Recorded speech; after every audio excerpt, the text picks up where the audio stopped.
Hey, what's going on, everybody? This is Jason with Suburban Adventures, our family's outdoor adventure channel, and today's video I'm going to show you how to close your pool for the winter. So let's go ahead and get started. It's getting to be fall around here where we are in upstate New York. It's time to winterize the pool, and I'm going to give you the simple steps and the easiest way that I've found to do it after closing a pool for many years. So the first thing that you're going to want to do is you're going to want to go ahead and get your ladder out of the pool. Now these tips are mostly going to be for an above ground pool. So step one, go ahead and get your ladder out of the pool. The second thing you're going to want to do is go ahead and vacuum your pool real quick. So that's step number two, get your pool vacuumed. If you have a smaller above ground pool like we do, and you're looking for a vacuum that's super easy to use, I would encourage you to check out this. This is the cordless, hoseless, fully rechargeable, battery powered vacuum from Yousky. I did a full review on that. You can check that video out up there, but this thing has been great. I've actually vacuumed my pool way more than I ever did because this thing is just so easy to grab, vacuum, and clean out. Once I get the pool vacuumed, the next thing I do is I drain a little bit of water out of the pool. This is optional. You don't actually even have to drain any water out of the pool, but I like to take it down below this water inlet, the skimmer right there. I like to take it down just right below that, and also the right below where the eyeball is. So again, I know that some people don't even decide to do that. If you block it off, which I'll show you in the next step, you can leave all the water in there. The reason I drain a little bit of water out of it is just over the course of the winter, you are going to get some seepage through the cover into the pool, or you are going to get some water, and it will raise the water level up a little bit. And so I like to just keep it below the skimmer so that if it freezes, it doesn't get in the skimmer and expand and crack. Once you've got your water level drained, or if you're not going to drain the water level, you got one of two options to plug where the water comes into the skimmer. You got a plug like this, which I've showed you before. You can get this at any pool store or on Amazon, or you've got something like this that you put where the water comes into the skimmer intake. And I use both of them. I just happen to have these, so I throw them both on there. And so we're gonna put that on there now. So I still have, you can hear, I still have a little water coming out of there, but it's low enough where I think it'll be fine.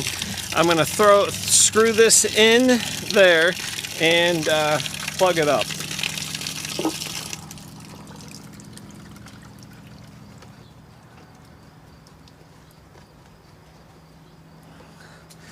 Now the other thing that I do that is again optional is I disconnect my pump. I take the hoses off and I take the top off of my filter, and I bring them in the garage for the winter. Now again, this is optional because that's the purpose of this thing right here, to keep the water from flowing down into the pipes. And you can winterize your pool without taking all that apart. However, I have done this since I've had a pool, and I take the extra 10 minutes to disassemble all that, bring it inside or bring it in the garage for the winter. And then I'm just gonna throw this one on the front of it to keep it even more secure from water getting down in there. Now for the water intake, you're gonna get a plug like this. Again, you can get this at any pool store or on Amazon. And that's gonna go into your water, where your water goes back out, from where it goes from the filter out into the pool and circulates. You're gonna screw off the eyeball on there, your directional eyeball, and then you're gonna screw this on there, and that'll keep the water from pouring out there.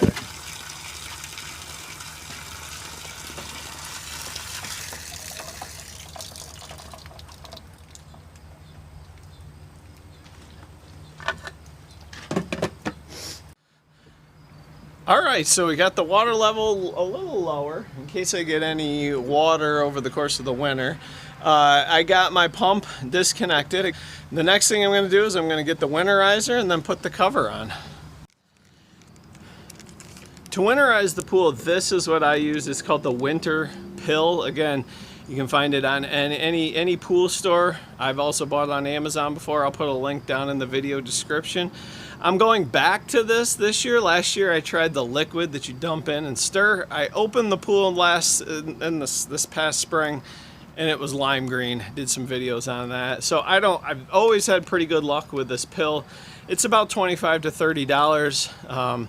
So it's a little bit more than buying the liquid, but I've had a lot of success with it, and it's super easy to use. So this is what I use.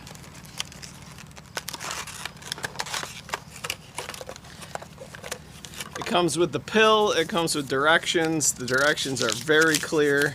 You gotta poke a few holes in it, and then you just chuck it in the pool. So actually, all you do is you take this little blue thing that it comes with. It's got a big hole on the end. You press it in there. You don't actually have to poke any holes in it anymore. You used to. And then you're just gonna chuck it in the pool.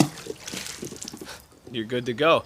It says that one pill will treat 30,000 gallons. Maybe that's why it works so well for my pool, because my pool is nowhere near 30,000 gallons. So, you know, and you can use multiples if you've got a big pool. And if you got a 30,000 gallon pool, maybe you want to use a couple of them. So that's in there. Next step, just got to get the cover on. So before you put the cover on the pool, you do want to put something in the pool that will float. There's pillows that you can buy that go in the pool. You can just use milk jugs. I've used that before. You can use a floaty, a pool toy. I just find whatever I have to throw in there. And the purpose of that is not to keep the rainwater off of the top of your winter cover. It's to create something where if your water freezes in the pool, the pressure of the ice presses in on whatever that is that's floating, not out on the walls of the pool. So I'm just using this year. It's like the pillow off of a raft. The raft had a big hole in it. And then I actually have this like buoy from a boat that we found washed up at sea when we were at the shore. So I'm just gonna sort of tie these together and throw them in there and then put the cover on. Okay, then the step after that is to just get the winter cover on. If you have a couple people that can help you pull it across the pool, that usually helps. If not, you just got to kind of muscle it across yourself. So I'm going to get that on there and show you the finished product. I forgot to film it. Mrs. Suburban Adventures and I actually put this cover on. Most winter covers come with a cable that goes through these grommets and wraps around, and then you tighten the cable down, and that's what holds the cover. I found these clips, again, at a local pool store. I find these a ton easier to use because you're just going to take them and you just go around the pool and you clip them on the edge of the pool like this.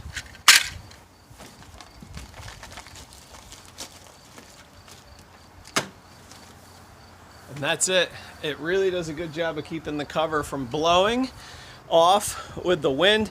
The cable does that too, but the cable can be a really big pain. So I'm just gonna go put these on there and then wrap this video up. Okay, that is it. Start to finish, that took me about an hour. Right around 50 minutes to an hour. I do a couple other steps that add about 10-15 minutes. You could probably do it in 30 minutes to 45 minutes if you really hustled. Now the only thing you got to do is just sit back, relax, enjoy the fact that you got the next 6-7 months without having a pool to worry about.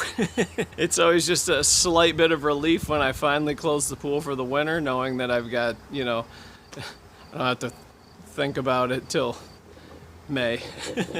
Anyway, I do a series of pool maintenance videos because I've had a pool almost all my life, and I know how frustrating it can be when you have a problem with your pool, or if you're a new above ground pool owner doing things like opening your pool and closing your pool. So I do some pool maintenance. I got a playlist you can check out there. If you want to subscribe, you can go ahead and subscribe right there. Thanks for watching. Remember, get out and explore no matter where you live, even if it's closing your backyard pool. We'll see you next time.